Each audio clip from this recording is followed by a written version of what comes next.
Welcome to the channel and the first part in a short series which is going to be a guide for completely new players to Workers and Resources Soviet Republic.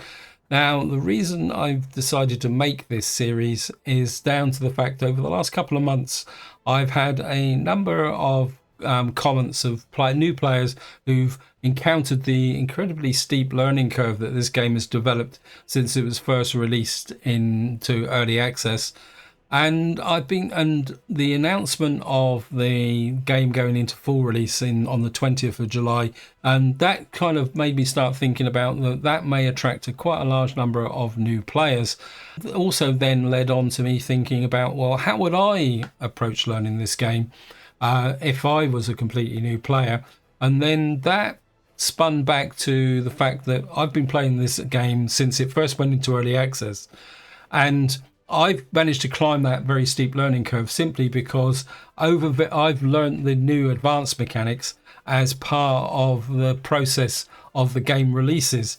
So what I want to do in this series is, I'm not going to call it a tutorial because I think tutorials tend to be a little bit too focused on specific mechanics.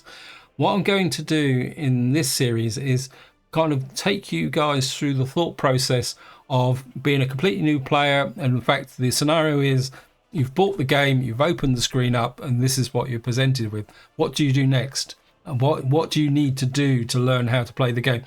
So this game is going to be very much me playing from a perspective of a new player and kind of talking about the thought process that is involved in coming to terms with all these very complex mechanics. So what I want to do in this part is go through what you could call preparing for your first game, and then the process of setting your first game up and then choosing a starting location. So there won't be any actual proper gameplay in this video. That will be in the next part when I start talking about the process of putting together your first town. So that out of the way, what I want to do is just show you the main menu. The main menu, you've got a campaign, which we'll come back to. Custom game is effectively the equivalent of start game, load game, tutorials, workshop, and settings. Now, settings, one thing I will show you in here is warning messages. Now, you will get a lot of warning messages coming in, and what you need to do is, if one of them starts to get irritating and you don't want it, what you can do is come in here and switch them off. And you can see this is the profile that I tend to work with. Simply, but it's going to be down to a matter of personal choice and your own play style, which you develop over a period of time. So that out of the way, let's just get into what's the first step in learning how to play this game. And that comes into the tutorials. Now, one thing I want to emphasize is, don't feel you need to have to do all these tutorials. So like if I click on basic mechanics here, it says a basic tutorial, getting resourcing, getting resources, constructions. Then it says police and government, waste management, demolition, scrapping, and maintenance. Now, from the perspective of a totally new player, I would only suggest in this section only doing the top three. You can do the rest as and when you want to learn these mechanics, because we won't be using these mechanics in this initial playthrough, especially demolition, scrapping, and waste management. These are quite difficult mechanics to get your head around. And I think this is, before I go on to transportation, one thing you need to be aware of, and this is what kind of makes Workers and Resources Soviet Republic pretty advanced or unique as a game, is that while the mechanics on the surface look simple, they are all intertwined. And what happens is, like, for example, I don't want to kind of think, waste management on the surface sounds, oh, well, this is quite straightforward. You know, all you got to do is go around, collect the garbage and dump it in a dump, which is what you would do in a game like City Skylines. But the problem in this game is that, yes, the waste management is that, but then there's a whole lot of how do you get rid of it, and reprocessing it and turning it into other and recycling. And then so there's a whole sub game below the simple mechanic of just collecting the garbage from the buildings, and it is quite complex. And I think if you try to take that on in your first game, it's going to be a little bit of a problem. So if I go down to transportation now I'm going to be a little bit kind of heartless towards the devs here. This transportation tutorials, I wouldn't recommend doing any of these for your first game. Personal cars is a late game mechanic which when you decide you want to use personal cars, you can come in and do the tutorial. And I think this is the thing that you need to be aware of, is that these tutorials are more for when you get to the point you think, yeah, I want to do, so say some airplanes and tourism. Right, how does it work? Before you play your first game, you don't really need to do that one. Now, energy and networks, what I would suggest is that you do electricity and fuel. That's a key fundamental mechanic of the game. Same with heating and seasons, because for reasons which I'll explain later on, you really want to play your first game with heating and seasons on. Water and sewage is, I've debated whether to recommend the first game with water and sewage. And personally, I would not play with this on, because again, as I've already mentioned, on the surface, yeah, you just pipe water in, but there are, again, some subtleties with water and sewage which can get you into trouble if you don't really understand the game, especially from the perspective of your initial designs of your towns. Now, the next step I would suggest is that you come into campaigns, and you've got 2 campaigns in here with the Soviet Revolution having to be unlocked. Now, I would recommend before you play your first free game that you do A New Republic is Born. This is very much a tutorial in its own sense of the basic mechanics of the game. What it does is it gets you through building your first residential area, also building a small farm, your first initial industries. There's also a part of it is about laying down your first railway track, and also building your first coal mine and iron mine, which are pretty key to the economy, plus lots of other bits of information which can be very useful. So that is a very good starter tutorial you want to do. Soviet Revolution, I would not recommend going on and doing this after you completed this. This is more orientated towards players who want to learn some of the more advanced techniques. And what I would suggest is that once you've played your first game, and you've got played quite a few hours, or you've got yourself into a tangle, then it would be time to come back and do this campaign, because what this campaign takes you through some of the kind of more advanced building constructions. It covers nuclear power, shipping, aircraft. So I wouldn't recommend doing this before you've actually played your first game. So moving on now, what we're going to do is go through the process of actually setting the first game up. And that's in custom game. And what you do is, as soon as you come in here, you see that you're offered a series of maps. And I think you get these 5 maps or 6 maps here as part of the base game. But if I show you quickly here, there is a whole raft of custom maps and other maps which are available, which present all their own unique challenges. Now, 2 of these maps are related to the campaigns. I think it's A New Republic is Born and Soviet Revolution. And then what the game offers is a number of starter maps. Now, the little characters down in the bottom right hand corner say that the map is populated, which means it's got buildings on. The other ones are without it, are blank maps. So that's a different the selection process. Although I would strongly recommend that for your first game that you don't play on a populated map. But I will show you a way that you can get buildings and not have a population. Now, for your first map, I would suggest selecting a random map. Now, the reason for suggesting that you play on a random map is twofold. One, the terrain is a little bit kinder, it's flatter, there's more chance of getting access to water, which is something you would need if you're going to play with water and sewage. But more importantly, because the way the random map is generated, the key resources that you're going to need to build the economy, which is coal, iron and oil, are fairly evenly distributed across the map. So that means that when you first start, there's a very good chance that you're going to be near all the key resources, so you can get up and running very quickly. Some of these other maps, and especially customs maps, the oil and coal and that is deliberately put in a challenging position to stretch players. But of course, first game, you don't want to be stretched. So we're going to click on random map. And what this does is it now brings you into a setup screen. And this is where you effectively set the difficulty. Now, the term difficulty is relative, because the way the difficulty goes up in this game is by adding more mechanics. And this is where you have an opportunity just to flatten off that steep learning curve a little bit. Now, from an overall difficulty, you see the game is recommended easy. What we're going to do is put it up to medium, because what we're going to do is customize these options below. Below here is the population.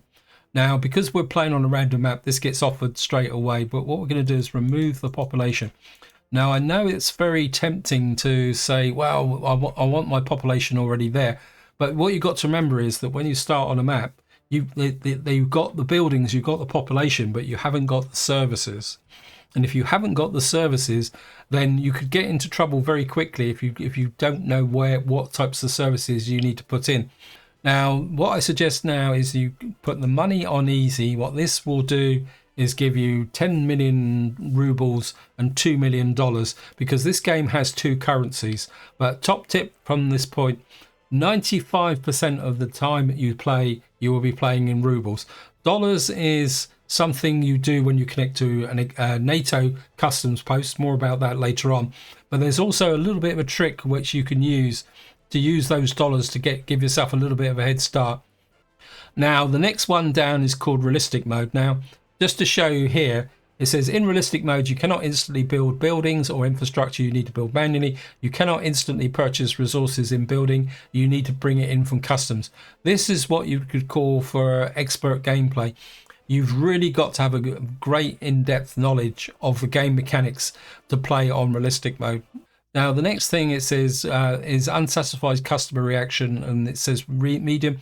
So if citizens don't get what they need, they will be cross and react accordingly.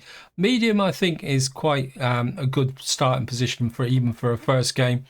Hard is basically if you make a mistake, say like people don't get food, your population will leave. Now, the next one is energy management. What I suggest is that you go for buildings and vehicles. What this means is your buildings will need power and your vehicles will need fuel. Playing with buildings only is, from my perspective, is a bit pointless. Powering the buildings and running with fuel is a very base mechanic, and it's better to get into that as soon as possible. Below here is water management. I must admit, I did think about including water, but like with all these ones here, which is water management, waste management, and maintenance, on the surface, if you do the tutorials, they look very simple. But what you've got to remember is that the mechanics in this game are very intertwined, and they've got a lot of subtleties. It's not a matter of just putting down the buildings. And even water management has its interesting effects. So I would suggest learning the basic mechanics before you enable any of these ones here, these three. Now, the next one down is seasons. What seasons is that basically has two effects. One is that when you get to around December in the game year, your snow will fall and be on the ground until I think nearly the end of February. So you get, what was it, December, January, February. So you get about 3 months of snow. During that period, the snow falling on the roads will slow down your vehicles, and what that means is you've got to provide snow clearing facilities. The other consequence of playing with seasons is the fact that your farming will have a season, which means that any farm you build will need to have the crops sown in March. They grow until about August, and then they have to be harvested before the beginning of December, otherwise you will lose the crops. And to be completely upfront, I feel playing on seasons gives the best flavour of the game. Also, the problem is that if you don't play on with seasons enabled, you can get a bit of a false perspective of how farming works. And to be honest, I feel farming is easier with seasons enabled than with it disabled. Next one down is fires. I suggest putting fires on normal. Fires is not a major problem as long as you've got the good fire coverage. Global events, personally, I would just leave them switched on. The normal global events, what they tend to do is cause fluctuations in currency, but generally you can just ignore them. In fact, half the time I don't even pay any attention to the messages. I've got a feeling later on this may become a little bit more complex, but at the moment, global events, you can really ignore them. Next one down, pollution. Now, this is a passive mechanic in the sense that what happens is you build an industry, it generates pollution, which then spreads to your population and makes it sick. What you need to be aware of, it's just good planning. As long as you do good planning for your cities, so therefore you don't put your residential area right next to your steel mill, Generally, pollution is easy to work with, and this is the reason why I recommend playing with pollution on. Education, I strongly recommend that you play on complex as recommended. Simple just isn't worth the effort. You might as well get in and learn how the education system works. Crime and justice was a difficult one, and I'm actually going to recommend disabling it. Now, the mechanic on the surface, again, is simple. But the problem with crime and justice is that it's something that comes into the game as your population grows. And gauging the right time for the crime and justice buildings to be built can be a bit tricky. And the consequence is that if you don't get it right, what happens is you will have a really bad problem managing your happiness. So I'd suggest for a first game that you actually turn off crime and justice until you get a feel for the more basic mechanics. Now the next one is traffic simulation. What you see here is the little sign here, and if I click this, you see it highlights. I would play with traffic simulation on complex, because what this does is it gives you access to road signs, which can be useful in managing your traffic flow. Now, research, again, it's a difficult one for a first game. I would recommend enabling it to begin with, but when we get into the next part or future parts, I will show you a way that if research starts to become a problem, there's a way that you can disable it and go back and be able to sort out your problems. I think for a first game, research is perfectly valid. Now, the next one, day-night cycle, is very much a matter of personal choice. Now, if you go to some of my older series, you'll find that I always played on day. The reason for that is that the night cycle was very dark, and I used to find it irritating. In recent updates, the devs have actually lightened it a bit, which makes playing with the moving sun, which means you get a day and a night cycle, is quite useful. The other thing about a day and night cycle is that you get weather come in, so you get rain and you get wind, which is quite useful as solar powerful. Also, another aspect of when you play with a moving sun with day and night cycle is that the cities look pretty cool in the dark, and also the fact that at night you burn more electricity. I would suggest that again, that for your first game, start with the moving sun. If it gets irritating, there's a way that you can turn this off and go back to always day. The next one down, vehicle availability. For a first game, you could choose any one of these, really. The main reason these are here is the fact that most vehicles in the game have a start date. They come where they become available, and then some of them have an expire date, which means, and if you've got lots and lots of vehicles, sometimes having lock according to the year is quite useful. So if you put this on, it just shows you every single vehicle. Lock according to year means that when a vehicle's unlocked, it becomes available for that period, from that point on time. Lock according to year, what this means is that a vehicle will become available, but it will be available for a period of 10 or 20 years and then will disappear. I would suggest for a first game that you play lock start according to year. And that means that as the vehicles come available, you will have access to all the new vehicles, but at the same time, you'll still have access to all the old vehicles. Now, start date, to be honest, there's not a lot of difference. I would recommend 1960 just to give you the most possible playtime. But if you really want to get into the more modern vehicles, by all means, choose any date that you want. So that is going to be our setup for our first game. I think it's a fairly well balanced between playability and challenge. So what I'm going to do now is we're just going to click on start game, and what you see here now is this random map settings. First game, I suggest that you don't actually change any of these settings. Just give it a bit. You can run these sliders backwards and forwards according to the amount of lakes, hills, density and rivers you want. This down here says don't build anything. It says build cities and roads. So if you want a map with lots of cities on and roads, you can click this and the game will generate some what you'd call the residential areas of your city. The downside of this is that there's a very good chance that one of these cities could be put right on top of a key resource. So I'd suggest for a first game is don't build anything. So we're just going to click start game, and I'll see you once we get onto the map itself. So here we are on the map. First things first, golden rule of all city building games is that you pause the game. Now we've got menus all around. I'm not going to cover the menus in this part. I will do that in the next part. What I will show you down in the bottom right hand corner here is a mini map. And of course, when you're looking for a starting location, you do need the mini map. You can come up to here. What you'll see is that the resources on the listed here are not shown. That's the reason. That is that resource locations are actually locked behind a research. That's not really a problem when you're looking for your first location, because I'll show you a way that you can check your local vicinity for key resources when you're making the decision process. Now the mini map itself is changeable in size. You can switch on all the different naming locations. This is a good way if you're not sure where something is. By switching this on, you can actually see where you're going. Now the random map always starts as a square. You see on the left hand and bottom side a red border. That is the Soviet border. So this is the area we're going to be looking at for our starting location. The blue border is all the NATO starting locations.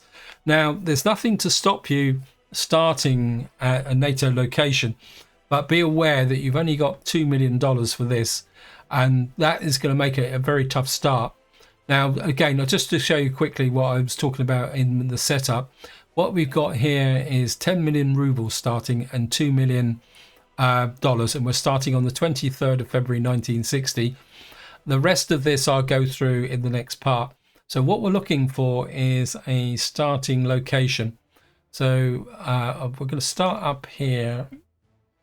Just draw that down a little bit. Now what we're looking for is a custom shed. Now these come in 3 sizes. This is the smallest one, which is a difficult one because it's got no rail connection. It's only got a road connection, but more importantly, there is no power connection here as well. And of course, we're going to need a remote power connection in order to be able to get our economy running. So we're just going to move down to this one. Generally, power connections are with the larger starting locations. Now this is actually a small one with a power connection next to it.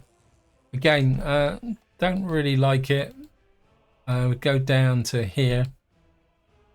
What I'm looking for is either a medium or a large starting location. So what we got here is a large one with a power connection. And the problem with this area is that we need a large flat area to build a town. So this is not really ideal either, because we'd have to build out and build bridges. And I don't really want to. And for a first game, you don't want to get into building bridges. This is a small one. This is a bit kind of icky.